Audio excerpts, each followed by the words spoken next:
I praise God for this blessed morning time once again.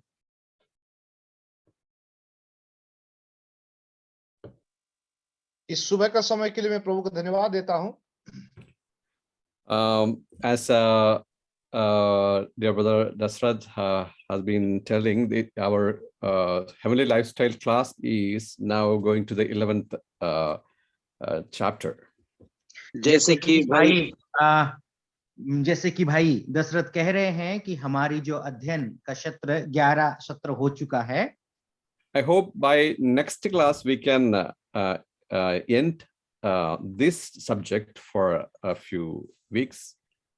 और हमारे जो अगले सत्र के बाद में हम कुछ हफ्तों तक हमारी अध्ययन को हम बंद रखेंगे। Because I am going to have a travel, so I won't be there at home for a few months. और मैं यात्रा में हूँगा, इसीलिए मैं घर पे कुछ महीने तक नहीं रह पाऊंगा। I thank you all for coming and listening to this topic seriously. और बहुत-बहुत धन्यवाद आप सब लोगों ने गंभीरता पूर्वक इस विषय को लेकर के आप लोगों ने वचन को आकर के सुनते हैं। This preparation of this subject has been helping me very much. और इस विषय का अध्ययन जो तैयारी करने में मेरे को ही बहुत मदद मिला है, मैं बहुत लाभ लिया हूं इस विषय से। Help me to look into myself that in which all areas I am having losing the focus to heaven. और मैं अपने जीवन में मैं देखता हूं कि कौन-कौन सी ऐसी क्षेत्र है जिस क्षेत्र में मैं स्वर्ग जाने में और उसका जीवन शैली में मेरे जीवन में कौन-कौन सी कमियां हैं, उन सभी कमियों को मेरे जीवन से मैं देखता हूं। As we have already studied, there are two controlling factors there in our life. और जैसे कि हम लोगों ने देखा है, दो ऐसी विषय है जो हमारे जीवन को नियंत्रित करता है। Though we are transformed into a new man, our old man is still there in us. और जैसे कि हम एक नया व्यक्तित्व हमारे जीवन में आया है, फिर भी हमारे जीवन में जो पुराना व्यक्तित्व हमारे जीवन में है, This new man with new life is having an attraction to heaven, but the old man in us, our flesh, has an attraction to the earthly things. और जैसे कि नया व्यक्तित्व हमारे जीवन में है, वो नया मनुष्य स्वर्ग का जीवन को जीता है और स्वर्ग के लिए वो आकर्षित होकर के अपना जीवन को व्यतीत करना चाहता है। लेकिन हमारे अंदर जो पुराना व्यक्ति है, पुराना मनुष्य है, वो इस संसार में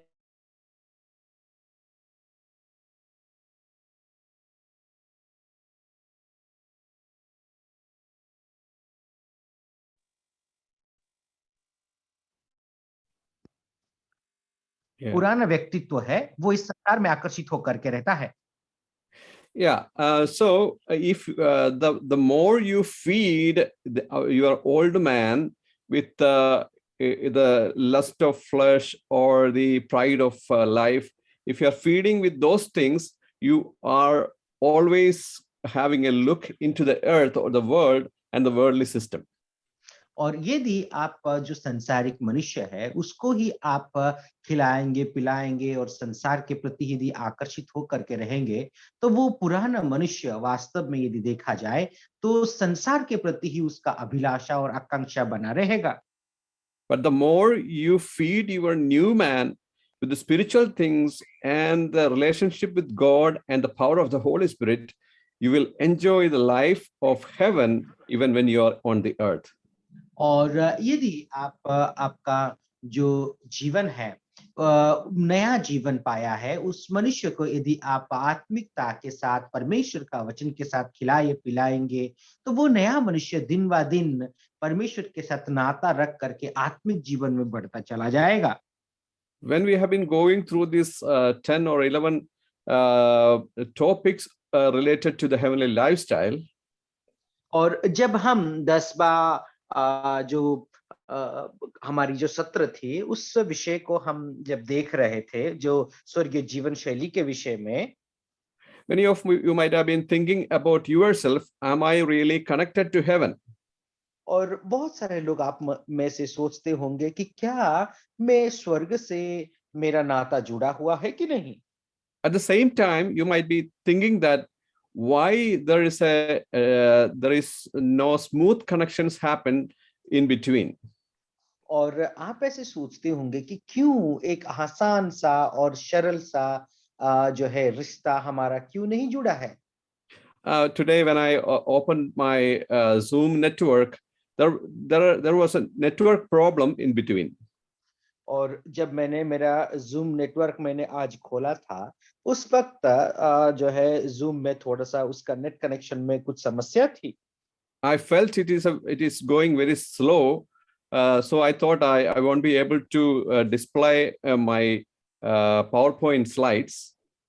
और ये नेटवर्क बहुत स्लो है और मैंने सोचने लगा कि आज मैंने जो पावर पॉइंट तैयार किया है, जो चित्र के जरिए सिखाने का जो क्लास को मैंने तैयार किया है, वो मैं आप लोगों के सामने पेश नहीं कर पाऊंगा, ऐसा मैंने सोचा। But when I realized the problem, I just went to the router of the Wi-Fi and I reset it, and now it is having a better connection. और फिर बाद में मेरा जो वाईफाई को राउटर को मैंने घुमाया, अभी अच्छा कनेक्शन मिला है। See, when we feel that we are missing a connection with heaven, we need to reset our connection with God.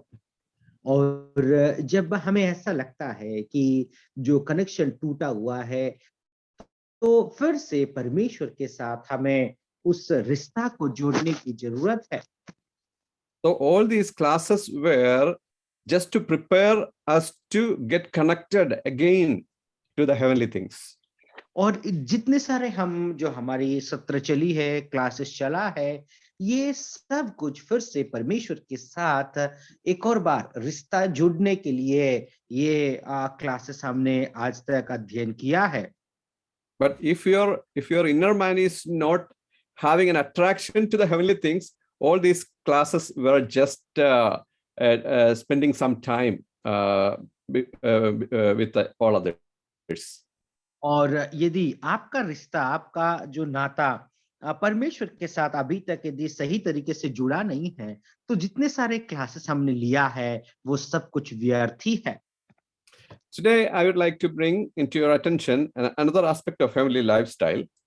और मैं आज आप लोगों का ध्यान को जो स्वर्गीय जीवन शैली के विषय में मैं आप लोगों का ध्यान एक और तरीके से मैं आप लोगों का ध्यान को खींचना चाहता हूं।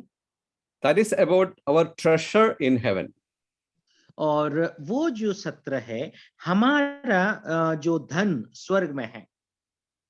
See, we have seen that we are selected and we are elected and we are taken into the family of God so that we are heavenly citizens.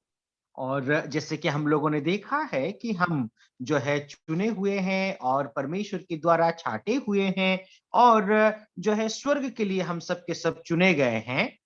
So if we are sure that we are not belong to this earth and we are belong to heaven, so we will not end up keeping all treasure in heaven in this earth, because if our citizenship is in heaven, we need to keep posting or depositing our treasures in heaven. और यदि चुने गए हैं और स्वर्ग का यदि नागरिक हैं, तो फिर इस संसार के जो खजाना है, संसार के धन जो है हम नहीं रख करके हमारा जितना धन और दौलत स्वर्ग में हम लोग डिपॉजिट करेंगे, वहां पर जो है स्थिर करके छुपा करके हम रखेंगे। We all know that those who are working in the Gulf countries, they will make much money, but they won't treasure up all those money in the Gulf countries. और हम सब के सब जानते हैं कि बहुत सारे लोग गल्फ कंट्रीज में काम करते हैं और गल्फ कंट्रीज में काम करते हुए उस पैसों को गल्फ कंट्रीज में वे लोग नहीं रखेंगे, because they know that one day they will have to leave that country, because that country is not their own country. their country is India. So whatever they get from their job or business or anything, they will treasure up in India. When they come back, they have to enjoy that treasure. और क्या है कि वो जानते हैं कि उस देश को जो है गल्फ कंट्रीज को एक ना एक दिन उनको छोड़ना पड़ेगा, इसीलिए उनका धन और दौलत उस देश में ना रख करके वे लोग जानते हैं कि इंडिया में उनको रहना है, इसीलिए अपना धन और दौलत को इंडिया में रखेंगे। और उनको ये बात पता है कि जो है वहां छोड़ करके आने के बाद वो जो खजाना उन्होंने इंडिया में रखा है उसको ही वो लोग उसकी लाभ लेंगे, उसकी आनंद उठाएंगे। So all those who are working in Gulf, they will have a knowledge in themselves without teaching them that all this treasure should not be kept in this country, because if I keep all this treasure in this country, one day I have to leave all these things. और वे सब के सब इस बात को जानते हैं कि मुझे इस संसार में इस गल्फ कंट्रीज में मुझे धन नहीं रखना है, क्योंकि एक दिन मुझे छोड़ करके जाना पड़ेगा। इस विषय को वे लोग अच्छे तरीके से जानते हैं। That is why in Matthew chapter 6 verses 19 to 21, Jesus Christ himself has said this particular statements. और इसीलिए प्रभु यीशु मसीह ने मत्ती रचित सुसमाचार उसका 6वां अध्याय 19वां पद से लेकर के 21वां पद में इस विषय को बहुत गंभीरता से उन्होंने बताया है।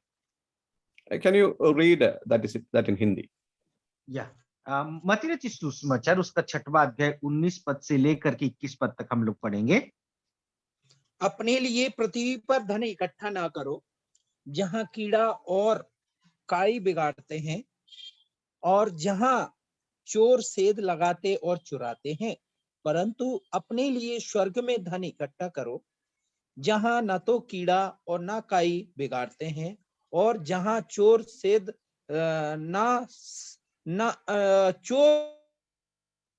ना चुराते हैं, क्योंकि जहां तेरा धन है वहां तेरा मन भी लगा रहेगा। शरीर का दिया आंख है, इसलिए यदि तेरी आंख निर्मल हो तो तेरा सारा शरीर भी उजियाला होगा, परंतु यदि तेरी आंख बुरी है तो तेरा सारा शरीर भी अंधियारा होगा। इस कारण अब उस वह उजियाले hello thank you, brother. Okay. Thank you, brother, for reading that passage. Here, Jesus Christ is giving a good teaching about keeping our treasures in heaven.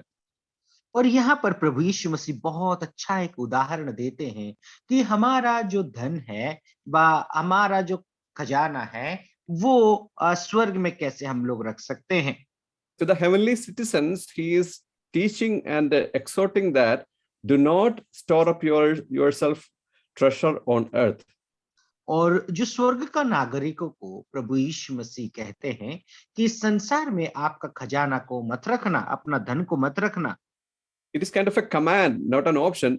He is straight away he is telling that do not store up yourself treasures on earth.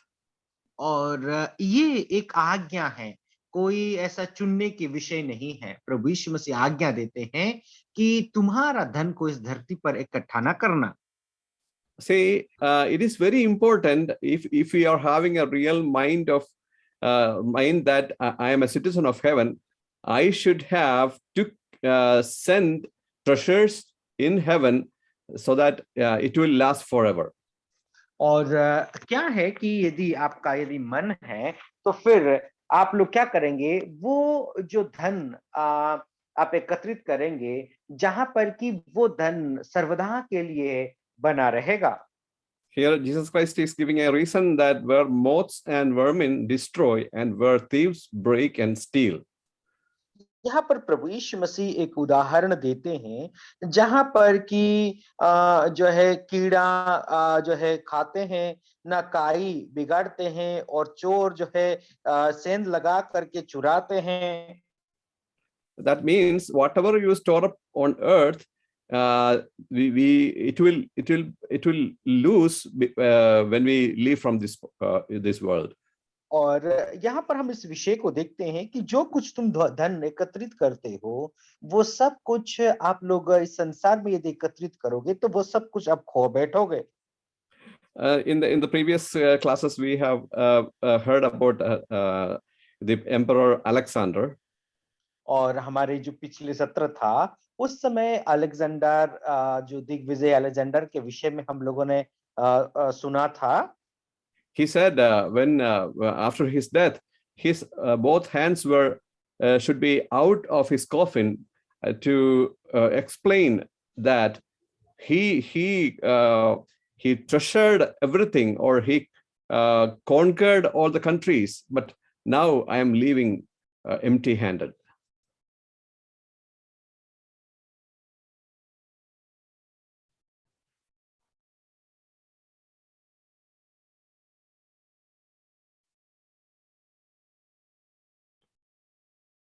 अच्छा, I could not hear. Once again, you do repeat.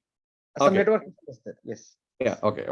At the time of his death, he instructed to those who are around, those who were around him, that his both hands should be out of his coffin, to explain that he is not taking anything from this earth, whatever he conquered or whatever they acquired. और जब वो मर गया था, मरने से पहले अपने जो लोग थे उन लोगों को कहा था कि उनका जो कॉफिन बनाया जाएगा, उस कॉफिन में उनकी हाथों को, अलेक्जेंडर दिग्विजय अलेक्जेंडर का हाथ को बाहर रखने के लिए कहा कि हाथ तक खुले हाथ वो जा रहा है। उसका मतलब यही था कि दिग्विजय अलेक्जेंडर पाया तो सब कुछ, लेकिन इस संसार से कुछ भी नहीं लेके जा रहा है। इस बात को बताने के लिए आपने लोगों से कहा था कि मेरा जो कॉफिन है उसमें मेरा हाथों को बाहर करके लेकर के जाना करके कहा था। We all know that we will go from here empty-handed. और हम सब के सब इस विषय को जानते हैं कि खाली हाथ हम इस संसार से जाएंगे। Still, we are not willing to store up our treasures in heaven. ये फिर भी हम जो है हमारा धन को स्वर्ग में एकत्रित करना नहीं चाहते हैं। Because we all know that we have a inheritance in heaven, still we are having a focus to this earth, that our flesh is totally connected to this earth. और जो है फिर भी हमारा जो सोच और विचार स्वर्ग में धन एकत्रित करने के लिए नहीं होता, क्योंकि हमारा जो शरीर है इस संसार से जुड़ा हुआ है। But Jesus Christ is telling that you store up your treasures in heaven, where moths or vermin do not destroy, and where thieves do not break it and steal. और इसीलिए प्रभु यीशु मसीह फिर भी कहते हैं कि तुम्हारा धन को ऐसे जगह में एकत्रित करना जहां पर ना कीड़ा, ना काई, ना चोर सेंध लगा करके चुरा सकते हैं। So whatever we store up in heaven, no one will take it away. जो कुछ भी हम स्वर्ग में एकत्रित करते हैं, धन को इकट्ठा करते हैं, कोई भी वहां से चुरा नहीं सकता। It will be safe till eternity. और वो जो कुछ भी हम एकत्रित करते हैं स्वर्ग में, वो अनंतता तक का सुरक्षित बना रहेगा। And all our rewards are connected to our treasures in heaven. और हमारे जितने सारे प्रतिफल हैं वो स्वर्ग के साथ जुड़ा हुआ है। And finally, in verse 21, Jesus Christ is telling a great statement that for where your treasure is, there your heart will be also. और एक बहुत महत्वपूर्ण पद को 21वां पद में प्रभु यीशु मसीह कहते हैं, क्योंकि जहां तेरा धन है वहां तेरा मन भी लगा रहेगा। Now it reveals a secret. और यहाँ पर बहुत बड़ी जो भेद है, रहस्य है, उस रहस्य को यहाँ पर प्रकाश किया गया है। In the beginning, I said, even though we know all these things, our heart is totally connected to this earth. और जैसे कि मैंने पहले ही कहा, हम सब इन सब विषय को जानते हैं, फिर भी हमारा जो मन है इस संसार के प्रति लगा हुआ है। You know what is the reason behind that?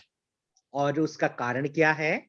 Where your treasure is, there your heart will be also. और उसका कारण यही है, जहां तेरा धन है वहां तेरा मन भी लगा रहेगा। So if you are storing up all things for earth, then you will not be interested in heaven. और यदि संसार में ही तुम्हारा धन दौलत को एकत्रित करके रहेंगे तो स्वर्गीय वस्तु के प्रति, स्वर्गीय चीजों के प्रति आपका मन बिल्कुल भी नहीं लगेगा। If all your time you are using to get treasures for earth, then your heart will be connected to this earth. और यदि आप इस धरती पर ही सब कुछ धन और दौलत एकत्रित करेंगे तो तुम्हारा जो हृदय है, तुम्हारा मन भी संसार में ही लगा रहेगा। How can we know that? Are we storing up treasure in earth or heaven?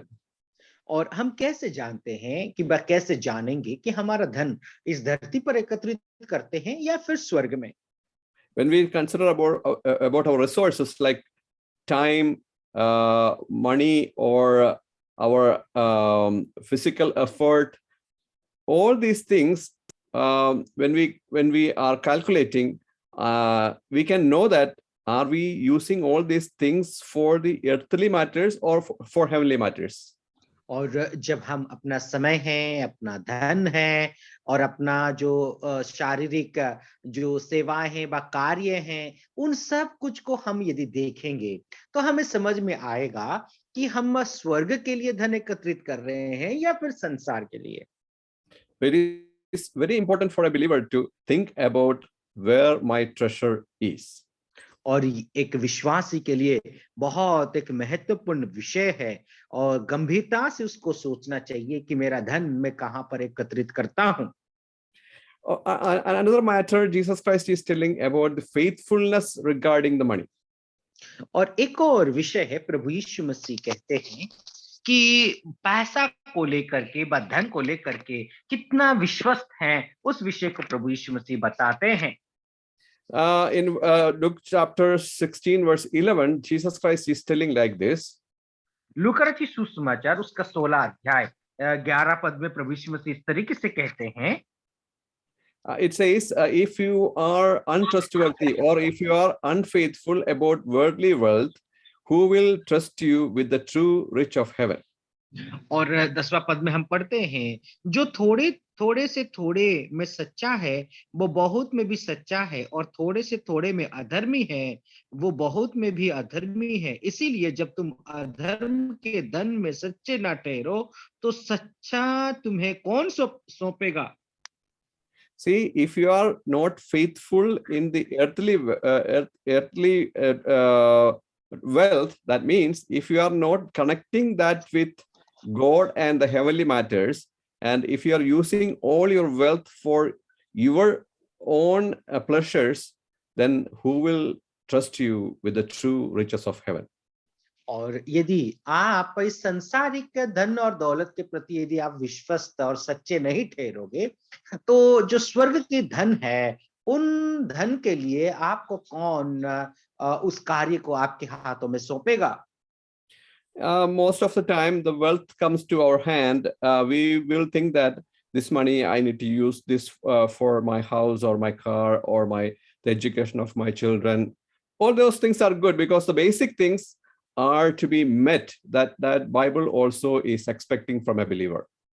और जब हमारे जीवन में धन आता है तो हम सोचते हैं कि मेरे घर के लिए मैं इस्तेमाल करूं, मेरी गाड़ी के लिए, मेरे बच्चों की एजुकेशन के लिए मैं इस्तेमाल करूं।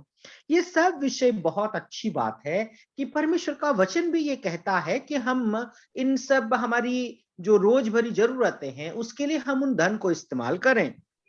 But again, when God is giving us the wealth, if we are always adding up to our earthly things and earthly pleasures, then you are becoming unfaithful to what is given. और यदि धन है, उस धन में ही आप जोड़ते ही जा रहे हैं तो फिर आप जो परमेश्वर का वचन में जो आज्ञा दी गई है उसके लिए आप अविश्वस्त ठहर रहे हैं।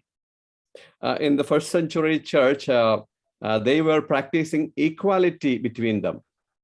और जो पहला शताब्दी की कलीसिया है उनमें तालमेल थी और सबके सब एक बराबर समझते थे। In 1 Corinthians also, Paul is 2 Corinthians also, Paul is teaching that truth to the believers.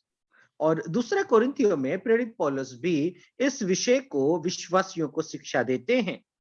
if a believer gets more wealth, if he is thinking that all this wealth is for myself, he is an unfaithful servant. और एक विश्वासी को बहुत धन मिलता है और वो सोचने लगता है कि ये सब कुछ धन और दौलत मेरे लिए ही है करके वो सोचेगा, तो फिर परमेश्वर के वचन के अनुसार वो एक अविश्वस्त दास है। If we are not considering those who are suffering, those who are in need, and if you are keeping our wealth for ourselves, that means you are earthly focused, unfaithful servant. और यदि आप जो है आपके पास धन है और अपने जो सहकर्मी है, सह विश्वासी हैं, उन लोगों का जरूरतों के लिए आप देते नहीं हैं, तो आप एक अविश्वस्त दास हैं।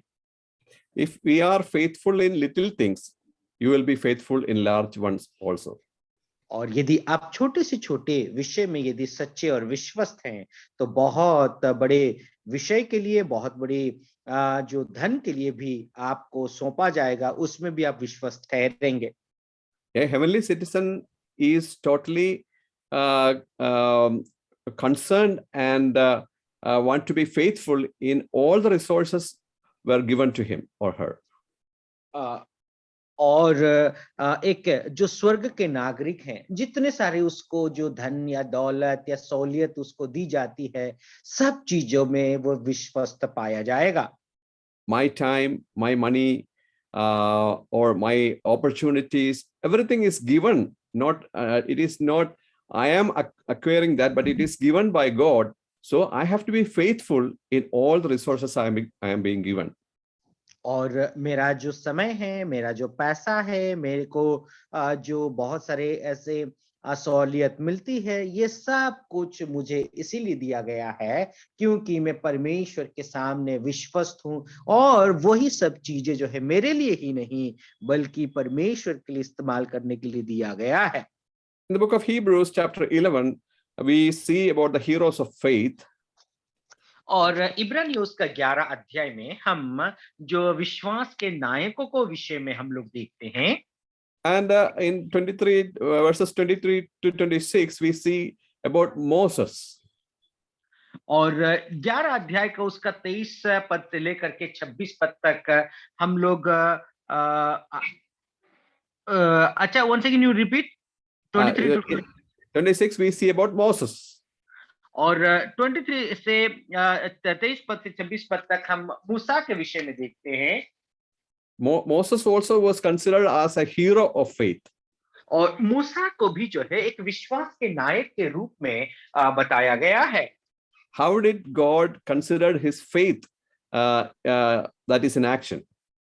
और परमेश्वर ने जो है उसका विश्वास को किस तरीके से लिया है कार्य, उसकी कार्य की वजह से। We know that Moses was so lucky to be grew up in the palace of the greatest king of that time, Pharaoh. और हम सबके सब जानते हैं कि मूसा एक ऐसा व्यक्ति था, उस समय सबसे बड़ा एक राजा था, उस राजा का दरबार में वो उसको प्रतिपोषण हुई थी। All his community, all his family members, and all the Israelites were those period of time they were slaves. और उस समय में बहुत सारे जो इजराइल के लोग थे, वे सब के सब दास का काम कर रहे थे। But he only got the privilege to be called as the son of Pharaoh's daughter. लेकिन उसको ही ऐसा एक मौका मिला था कि उस व्यक्ति मूसा ही फारो का बेटी का बेटा के रूप में जाना गया था, माना गया था। And he was having a great atmosphere to live and great education to get and great food to enjoy. So he was growing up in the palace like that. और उसके पास ही ऐसा एक मौका मिला था कि उसको उत्तम से उत्तम जो भोजन और उत्तम से उत्तम जगह में रहने का अवसर और उत्तम से उत्तम जो सहूलियत उसको जो है एंजॉय करने के लिए उसको वो समय मिला था। To become a wealthy man, he should not have to try hard because all the wealth was connected to him. और एक धनी व्यक्ति उसको बनने के लिए कुछ भी कार्य करने के लिए उसको आवश्यकता नहीं थी, क्योंकि सब कुछ धन और दौलत उसके पास जो है, सब सहूलियत उसको मिली थी। If he just enjoyed his life and died on earth, no one would have known him. Might be he would become a pharaoh in the future, but that is just in the history. But in the Bible, he is now just because of his faith. और यदि वो चाहता तो एक राजकुमार की तरह, pharaoh की तरह वो जी जाता, लेकिन यदि ऐसा वो जीता तो इतिहास में फारो के रूप में वो रह जाता। ऐसे बाइबल में बहुत बड़ा एक नाम, मूसा का नाम के रूप में कभी वो जाना नहीं जाता। So now he is connected to the eternity as a heavenly citizen. He has a wealth in heaven. और अभी एक स्वर्ग के नागरिक के रूप में वो जुड़ा हुआ है और उसका नाम अभी स्वर्ग में है। See, we can read this passage. He considered suffering ridicule for Christ's sake to be greater wealth than the treasures of Egypt. और आप हम लोग इस वचन को पढ़ लेते हैं, वहां पर जो है ऐसा लिखा हुआ है कि और मसीह के कारण अच्छा 23 right. Yeah, you can read 23 to 26. आइए 23 पद से लेकर के हम 26 पद तक पढ़ लेते हैं। मत्ती सुसमाचार इब्रानियों का पत्री, ओके, इब्रानियों पत्री 11 का 23 से 26। विश्वास ही से मूसा के माता पिता ने उसको उत्पन्न होने के बाद 3 महीने तक छिपा रखा, क्योंकि उन्होंने देखा कि बालक सुंदर है और वे राजा को आज्ञा से न डरे। विश्वास ही से मूसा ने सयाना होकर फिरौन की बेटी का पुत्र कहलाने से इनकार किया, इसलिए कि उसे पाप में थोड़े दिन के सुख भोगने से परमेश्वर के लोगों के साथ दुख भोगना और उत्तम लगा, और मसीह के कारण निंदित होने को मिस्र के भंडार से बड़ा धन समझा, क्योंकि उसकी आंखें फल पाने की ओर लगी थी। See, this passage will give us great energy if we are focusing on the things on heaven.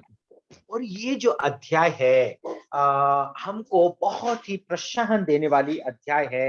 यदि आपका जीवन स्वर्ग के और यदि आपका ध्यान यदि लगा हुआ है तो if we are an earthly focused person, we will think that Moses is a fool.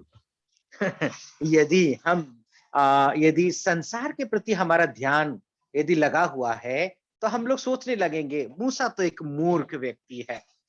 That is true for the earthly people. What the decision Moses has taken was a foolishness. और ये संसारिक लोगों के लिए है।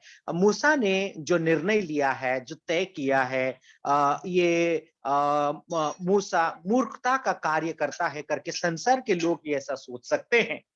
If we have a life only on the earth and we are finishing here, the decision like Moses has taken is a foolishness. और यदि हम इस संसार में ही अपना जीवन को जीना चाहते हैं और संसारिक विषय के प्रति यदि हमारा मन लगा करके रखते हैं तो हम लोग सोचने लगेंगे कि मूसा ने जो कदम उठाया है वास्तव में मूर्खता है। But only a person who has an eternal vision, only a person who has a heavenly vision, he only can see that this is the wisest decision Moses has taken. और एक व्यक्ति यदि स्वर्ग का ध्यान रखता है, स्वर्ग का यदि दर्शन देखा है, वही व्यक्ति ही ऐसा सोच सकता है कि मूसा ने जो कदम उठाया है, जो निर्णय लिया है, वो एक बुद्धिमान व्यक्ति ही ऐसा ले सकता है, वो ऐसा सोचेगा। Because he has seen the greatness of heaven's treasures, he has forsaken everything of Pharaoh's palace, and he considered wealth as the suffering of Christ. और क्योंकि उसने इस जो है उसका ध्यान स्वर्ग की ओर लगा है, मसीह की ओर लगी है, इसीलिए इस संसार का धन, फारो का धन को वो व्यर्थ करके समझा है, मूर्खता करके समझा है। Here it says that he was looking forward to his reward. और यहाँ पर हम लोग देखते हैं कि वो जो स्वर्ग का धन के लिए व प्रतिफल के लिए वो निगाह लगा करके रखा था, अपना मन लगा करके रखा था। We can take Moses as an example for our lives because if we are focusing on the heavenly things, whatever we see on earth, we will consider it as just waste or losing things. और यदि हम मूसा को अपना उदाहरण के रूप में हम लोग ले सकते हैं और इस संसार के धन और दौलत के प्रति हमारा जो है मन नहीं लगेगा और यहाँ के धन और दौलत मूर्खता है करके हम सोचने लगेंगे। In Philippians chapter 3 also, Paul is telling a statement in connection to this. और फिलिपियों का पत्री उसका 3रा अध्याय में भी पौलुस जो है इस विषय को लेकर के कुछ बातों को रखते हैं। In verse 8, he is writing like this. 8वां पद में प्रेरित पौलुस इस तरीके से वहां पर लिखते हैं, More than that, I count all things to be loss in view of the surpassing value of knowing Christ Jesus my Lord. और वहां पर इस तरीके से हम लोग देखते हैं, वरन मैं अपने प्रभु मसीह यीशु की पहचान की उत्तमता के कारण सब बातों को हानि समझता हूं, जिसके कारण मैंने सब वस्तुओं को हानि उठाई और उन्हें कूड़ा समझता हूं, जिससे मैं मसीह को प्राप्त करूं। See, like Moses, Paul also is considering all his privileges as loss because he is seeing the surpassing greatness of Christ. और देखिए मूसा के समान पौलुस भी सब सांसारिक वस्तुओं को कूड़ा समझते हैं, सब कुछ व्यर्थ समझते हैं, क्योंकि उनका सोच और विचार स्वर्ग का प्रतिफल पाने पर है। Dear brothers and sisters, are we considering this wealth on earth more valuable? प्यारे भाई और बहनों, इस संसार के धन और दौलत को क्या हम बहुत कीमती समझते हैं क्या? We know we need money to live on this earth. और हम जानते हैं कि संसार में जीने के लिए हमें पैसों की आवश्यकता है। We may be thinking that these all teachings are relevant to those who are very rich. We are not rich. हम ऐसे सोचने लगते हैं कि ये जो शिक्षा है, ये सब कुछ जो अमीर लोगों के लिए, जिनके पास पैसा और धन है, उन लोगों के लिए शिक्षा लागू होती है। मैं तो अमीर नहीं हूं, मेरे लिए ये सब कुछ नहीं है। Dear brothers and sisters, Jesus is teaching to his disciples, and those disciples who are not rich. प्यारे भाई और बहनों, ये जो शिक्षा है, शिष्यों को प्रभु यीशु मसीह शिक्षा दे रहे थे, और वो जो शिष्य लोग थे, वे लोग अमीर नहीं थे।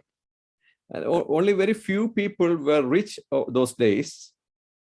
और उन दिनों में कुछ ही लोग ही अमीर थे। And in Mark chapter 10 verse 21, one of the rich person came to Jesus. और मार्क के सुसमाचार उसका 10वां अध्याय 21वां पद में हम देखते हैं कि एक अमीर व्यक्ति प्रभु यीशु मसीह के पास आता है। And he was asking about how to get eternal life. और वो प्रभु यीशु मसीह के पास आकर के अनंत जीवन प्राप्त कैसे कर सकते हैं, वो सवाल करता है। And Jesus asked him back, what you should do to get eternal life. और प्रभु यीशु मसीह वापस उसको सवाल करते हैं कि अनंत जीवन प्राप्त करने के लिए आप क्या करना चाहते हो। And he was telling about practicing the law of Moses. और वो जो है मूसा का व्यवस्था को पालन करने के विषय में वो कहता है। Jesus said, you do all those things. और प्रभु यीशु मसीह भी कहते हैं, हाँ ये सब कुछ तुम करो, पालन करो। And he said, I am practicing everything. और वो कहने लगा कि मैं हाँ ये सब कुछ को पालन करते आया हूँ। We may be thinking that why did Jesus say about practicing the law for salvation? और हम लोग ऐसे सोचने लगे कि फिर प्रभु यीशु मसीह ने क्यों ऐसा कहा कि उस व्यवस्था का नियमों को पालन करने के लिए। See, if we practice all that God has told us to do, we can go to heaven. That means no one can practice everything of the law. और प्रभु यीशु मसीह ने कहा कि हम व्यवस्था के नियमों को पालन करेंगे तो फिर हम स्वर्ग जा सकते हैं, ऐसा हम सोचने लगेंगे। लेकिन व्यवस्था को यदि देखा जाए तो संपूर्ण रीति से कोई भी व्यवस्था का नियमों को पालन नहीं कर सकता। So that is why what the law could not accomplish, to accomplish that, Jesus Christ came to this earth. और इसीलिए व्यवस्था के द्वारा जो कार्य पूरी नहीं हो पाए, उस कार्य को पूरा करने के लिए ही प्रभु यीशु मसीह ने संसार पर आया। So no one can attain salvation by practicing the law, because it is impossible for a person to 100% true and pure in practicing the law. और कोई भी व्यक्ति जो व्यवस्था है उस व्यवस्था को पालन नहीं कर सकता, पूरा नहीं कर सकता, और जो व्यवस्था का जो है पालन नहीं कर सकता, इसीलिए ही प्रभु यीशु मसीह इस धरती पर आया। See, this person is telling that I am practicing everything. और देखिए, ये व्यक्ति कहने लगा है कि मैं सब व्यवस्था का नियमों को मैं पालन करता हूं करके कहता है। But Jesus knows that he cannot do it, and Jesus telling that one thing you lack. You are practicing that. You are telling that I am practicing everything, but one thing you lack. और देखिए कि प्रभु यीशु मसीह क्या कहते हैं। वो व्यक्ति तो कहने लगा मैं सब कुछ पालन करता हूँ, लेकिन प्रभु यीशु मसीह उस व्यक्ति का मन को जान करके जानते हैं, और इसीलिए कहते हैं एक विषय की तुम्हारे जीवन में कमी है। If you are telling that the law of Moses, if you practice 100%, you need to do this thing also. Go and sell all you possess and give to the poor, and you will have treasures in heaven. और प्रभु यीशु मसीह कहते हैं तुम तो कहते हो कि मैं सब व्यवस्था को पालन करता हूँ, तो मूसा का व्यवस्था ये भी कहता है कि तुम जाओ और जाकर के तुम्हारा धन और दौलत सब कुछ को तुम बेचो और गरीबों और कंगालों को बांट दो, तब तुम्हें अनंत जीवन मिलेगा करके यीशु मसीह कहते हैं। So it is connected to that person's situation. Jesus Christ was mentioning this statement. और प्रभु यीशु मसीह उस व्यक्ति का संदर्भ को, उस परिस्थिति को जो है जान करके समझ करके ये बातों को इस बात को कहते हैं। Some people is thinking that only when we sell everything and give it to the poor and we also become poor, then only we will go to heaven. कुछ लोग ऐसे सोचते हैं कि हम सब कुछ को बेच बाच करके और जो है गरीबों को बांट देंगे और हम भी गरीब बन जाएंगे, तभी हम स्वर्ग जा सकते हैं, ऐसा सोचने लगते हैं। Bible doesn't teach like that. परमेश्वर का वचन ऐसा शिक्षा नहीं देता। We know that there were other rich men also there, but Jesus was not teaching to them to sell everything and you become poor, then only you can go to heaven. और उस समय में प्रभु यीशु मसीह के साथ और भी अमीर लोग थे, उनको तो ऐसा नहीं कहा कि तुम सब कुछ बेचो और फिर जो है तुम बेचोगे और गरीबों को दोगे तब जाकर के ही तुम स्वर्ग जाओगे, ऐसा शिक्षा नहीं दिया। The Joseph of Arimathea was a rich man and he was not told to do like that. और अरिमतिया का जो यूसुफ था उसको ऐसा जो है करने के लिए नहीं कहा गया। But there is a great thing, a lesson we can learn from this passage. लेकिन वहां पर एक बहुत महत्वपूर्ण विषय है, एक शिक्षा है, हम सीख सकते हैं। You will have treasures in heaven by giving to the poor. और तुम गरीबों को यदि दोगे तो फिर स्वर्ग में तुम खजाना धन को इकट्ठा करोगे। That is connected to the other teachings of Christ and the apostles. और वो जो शिक्षा है वो शिक्षा प्रभु यीशु मसीह की शिक्षा और प्रेरितों की शिक्षा के साथ जुड़ा हुआ है। In everywhere in the Bible, God is so compassionate to the poor. और परमेश्वर का वचन में यदि देखें तो हर जगह में हम देख सकते हैं गरीबों के लिए परमेश्वर बहुत दयालु है। If you are a heavenly citizen and if you are following the lifestyle of Jesus, you also should have a compassionate heart to the poor. यदि आप एक स्वर्ग के नागरिक हैं, प्रभु यीशु मसीह का आप यदि अनुकरण करते हैं, तो स्वर्गीय जीवन शैली भी आपके जीवन में दिखने की आवश्यकता है। So giving to others is a way to have treasures in heaven. और दूसरों को देना एक माध्यम है स्वर्ग में धन एकत्रित करना, स्वर्ग जाना। How much should we give? हमें कितना देने की जरूरत है? You know, in Matthew chapter 5, 6, and 7, I have already mentioned this passage that if you give a glass of water to a person who is my disciple, you will surely get the reward. That's what Jesus Christ said. प्रभु यीशु मसीह कहते हैं मत्ती रचित सुसमाचार 5वां अध्याय में, मैं आप लोगों को पहले से ही बताया हूँ, यदि तुम मेरे चेले हो और एक चेलों को एक गिलास पानी भी तुम दोगे तो फिर स्वर्ग में तुम्हें प्रतिफल मिलेगा। हम इस वचन को पढ़ चुके हैं। And in the story of the lady who has put 2 coins in the offering box, she was considered as the person who gave the most. और हम देखते हैं कि वो जो स्त्री थी उसने 2 सिक्का ही डाला था और सभी देने वालों में से जो है एक सबसे ज्यादा देने वाली औरत के रूप में वो जानी गई। That means she had only 2 coins with her, and she has put everything, and that was considered as 100% giving. और अब देखिए उसके पास 2 ही सिक्के थे और हम देख सकते हैं कि सबसे ज्यादा देने वाली स्त्रियों में वो गिनी गई। So who is rich in heaven? Pardon me, अच्छा network issue was there. Yeah, so who is rich in heaven? और तो देखें तो फिर स्वर्ग में कौन अमीर है? We may be thinking that the person who has much money in his hand and giving too much money to others may be rich in heaven. और हम ऐसे सोचने लगते हैं जिस व्यक्ति के पास बहुत ज्यादा पैसा है और दूसरों को वो देते रहता है, इसीलिए वो स्वर्ग में ज्यादा अमीर के रूप में जाना जाता है। हम ऐसे सोचते हैं। But if you are poor also, if we don't have much money in our hand also, we can be rich in heaven. और हम भले गरीब हैं और हमारे पास पैसा ज्यादा नहीं है, हम गरीब हैं और हमारे पास पैसा नहीं होने से भी हम स्वर्ग में अमीर गिने जाएंगे। Whatever we have, we are considering to have our basic needs, and the remaining we can try to give to others and to serve for the service of God. Every money or every action or every attitude you are using for the heavenly aspect will be considered as an investment into heaven. और आपके पास जितने सारे धन है, जो कुछ भी है, यदि वो सब कुछ को पैसा या धन या समय प्रभु के लिए आप यदि इस्तेमाल करते हैं तो स्वर्ग में आप अमीर गिने जाएंगे। I have already told you this story, I think, when I was taking the book of James. और याकूब का पत्री जब अध्ययन में आप लोगों के सामने ले रहा था, ये कहानी को मैं पहले ही आप लोगों को बता चुका हूँ। But in this aspect, it is really very much connected to that. That's why I'm trying to tell you that story again.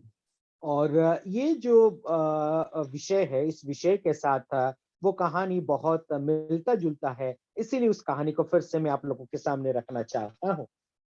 I will quickly go about this story is about a rich lady went into heaven in her dream.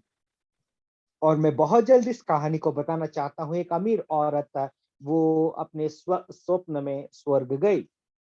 And when she reached in heaven, an angel came and came for her help. और वो जो स्वर्ग पहुंचती है, स्वर्ग का दूत उसको मदद करने के लिए आता है। And when she went to heaven, there was so much of mansions and big houses were there. और वो जब स्वर्ग जाती है, बहुत बड़ी बड़ी इमारतें, बहुत बड़ी बड़ी महल उसको दिखाई देता है। And she asked to the angel, what are these houses? और वो उस स्वर्ग का दूत को पूछती है, ये सब मकान है, ये सब इमारतें क्या है? This is for the people who are coming from earth. It is houses are already prepared. और वो स्वर्गदूत कहता है कि जो लोग धरती से स्वर्ग में आते हैं, उन लोगों के लिए ये सब मकानें बनाई गई है। Oh, see, she was so anxious to see her house in heaven. और वो बहुत ही जो है बेताबी थी, उसका जो खुद का मकान कहाँ पर है। And she asked the angel, where is my house? वो पूछती है कि मेरा मकान कहाँ है। And there were big mansions with diamonds and these precious stones. और वहां पर बहुत बड़े बड़े इमारतें थी, वहां पर जो है बहुत बहुमूल्य कीमती पत्थरें और जो है लोबान सब कुछ से सजाया गया था, ऐसे मकाने वहां पर थी। And she asked, "Is this my house?" वो पूछती है, ये मकान क्या मेरा है? Angel said, "No, no, no. Your house is not here. I can take you there." और नहीं नहीं नहीं, ये सब मकान तुम्हारा नहीं है, मैं तुम्हारा मकान के पास में ले जाता हूँ। And they both went forward, and they came to a place where golden houses were built. और वे लोग उस जगह को छोड़ करके जो सोने से बनी हुई मकान है उस पास में उस मकान के पास में वे लोग पहुंचते हैं। She thought, if I won't get to the this precious stones house, I may get golden house. और वो सोचने लगती है कि कीमती पत्थरों का जो सजा हुआ मकान मुझे नहीं मिलता है, तो ठीक है, मुझे तो जो है सोने से बनाई हुई मकान तो मिल सकता है। Angel said, "Your house is not here. We can just go forward." और स्वर्ग का दूत कहता है, यहाँ पर भी तुम्हारा मकान नहीं है, चलो आगे बढ़ते हैं। They went to silver made houses, and then they went to concrete made houses, and all these places she was asking again and again. The angel said no. और फिर बाद में चांदी से बनाई हुई मकान, कंक्रीट से बनाई हुई मकान, ये सब कुछ वो पूछने लगती है। फिर बाद में स्वर्ग का दूत कहता है, इन सब जगह में तुम्हारा मकान नहीं है करके कहने लगता है। Finally, they went to a place where little huts were made. और आखिरी में वे लोग जो छोटे-छोटे जो कुटिया बनी हुई थी, ऐसे जगह में वे लोग पहुंचते हैं। And the angel said, "That is your house." और स्वर्ग का दूत कहता है, यही तुम्हारा मकान है। This lady became so much having anger in her. I am a rich lady on earth, but why can't I give a silver or gold or precious stone house? I'm given this small hut. और वो बहुत गुस्से में आ जाती है और कहने लगती है, अरे धरती पर तो मैं बहुत अमीर औरत हूँ और स्वर्ग में मुझे ऐसा जो है अच्छा मकान मुझे क्यों नहीं दिया जाता करके बहुत गुस्से में आ जाती है। The angel said, "We cannot do anything. We are just making houses. Whatever you send from earth, we are making it as house." और हम जो है आपके लिए ज्यादा अच्छा मकान इसीलिए नहीं बना सकते क्योंकि जो कुछ भी तुम धरती से बेचते हो उसी के जरिए ही हम मकान यहाँ पर बनाते हैं। So you have been sending all these small sticks and small leaves and these kind of little things from your life. और तुमने जो है बहुत छोटे-छोटे पैसा, छोटे-छोटे चीजें तुमने भेजा जैसे कि जो है पत्ते हैं, लकड़ी हैं, इसीलिए हम तुम जो है ऐसे ही चीजों को तुमने अभी तक भेजा है। So we adjusted to make a small hut with that materials. और तुमने जितना भेजा है उसी के जरिए तुम्हारे लिए छोटी सी एक कुटिया ही हम बना पाए हैं। So she was so sad and she was so worried, and that time she asked, I have a maid servant in my home. She is also a believer. Where is her house? और वो उसके पास जो है बहुत ध्यान जाता है। फिर बाद में कहने लगती है, अरे मेरे पास तो एक जो है दासी है, काम करती है, घर पे नौकरानी है, उसका घर कहाँ पर है, वो भी एक विश्वासी है करके वो पूछती है। She thought, if I get a hut, what would be her condition? और वो सोचने लगती है, यदि मुझे एक कुटिया मिला है तो फिर उसका परिस्थिति क्या होगा करके वो सोचने लगती है। The angel said, we will check where is her house, and the hut's place is over, and the concrete place was over, the silver place was over, the golden place was over. So this lady was so much anxious about her servant's house. और फिर बाद में जो है जो सोने का मकान खत्म हो गया और चांदी का मकान खत्म हो गया, फिर बाद में वो अमीर औरत जो है उसके मकान उस जो है औरत के मकान के विषय में जानने के लिए बहुत बेताबी थी। And finally they came to the diamond houses area and a big palace, and the angel told, this is her house. और फिर बाद में आखिरी में वो जो है हीरे से जो सजाई हुई मकान के पास आते हैं। फिर बाद में वो स्वर्ग का दूत कहता है कि यही है उसका मकान।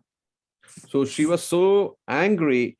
If my servant who is very poor, she is working in my house and I am giving her little money, and how could he make this much big house. और आप देखिए वो बहुत गुस्से में आती है वो और फिर कहने लगती है, अरे वो जो है धन और दौलत जो है मेरे से वो कमाती है, मैं सब कुछ देती हूँ और फिर उसके पास इतना बड़ा मकान कैसा हो सकता है? Angel said, we are not doing anything. She was sending all the time this precious kind of stones, pearls, and this kind of precious stones, and we just made a palace for her.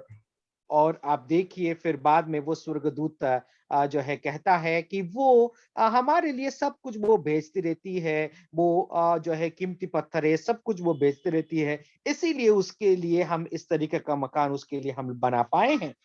And she asked, how could he send this much precious thing? She is poor. और स्वर्ग का दूत से वो अमीर औरत पूछती है, वो इतना गरीब है और इतना कीमती पत्थर है, कीमती पैसा वो कैसे स्वर्ग में भेज सकती है करके वो औरत उस स्वर्गदूत से वो पूछती है। And the angel said, whatever she does, by eating or eat or drink or whatever she does, she was doing it for the glory of God. और वो स्वर्ग का दूत कहता है वो खाती या पीती या सब कुछ जो करती थी वो सब कुछ परमेश्वर का महिमा के लिए वो करती थी। And whatever little money she gets, she was using just for her need, and the remaining she was using for the glory of God.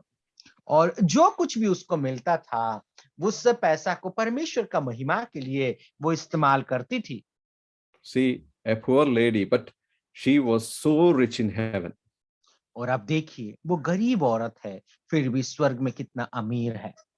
That was a dream that was not actually happened, but that was a great lesson that dream is teaching us. और वो एक स्वप्न था लेकिन उस स्वप्न से हम लोग बहुत बड़ी एक शिक्षा को हम उस कहानी से हम प्राप्त कर सकते हैं। Dear brothers and sisters, we don't know who will be so much rich in heaven. If you have an attitude of doing everything for the Lord, and if you are focused on the heavenly things, you will be so much rich in heaven. मेरे प्यारे भाई और बहनों, हम अमीर में स्वर्ग में कौन अमीर है हम नहीं जानते, लेकिन आप यदि एक सोच और विचार परमेश्वर का महिमा के लिए ही सब कुछ करना चाहते हैं, वो सोच और विचार यदि आपके जीवन में है तो जरूर हम स्वर्ग में अमीर बन सकते हैं। As our Christ Jesus said, store up your treasure in heaven. और जैसे कि प्रभु यीशु मसीह ने कहा, स्वर्ग में तुम्हारा धन को इकट्ठा करो। Whatever we make on this earth will be lost forever, but whatever we invest in heaven will be there for eternity. मेरे प्यारों, इस संसार में हम जो कुछ भी धन को इकट्ठा करेंगे वो सब कुछ हम खोएंगे, लेकिन प्रभु के लिए जो कुछ धन हम इकट्ठा करेंगे, उसके लिए काम करेंगे, तो वो धन अनंतता तक बना रहेगा। May the Lord help us to have treasures in heaven.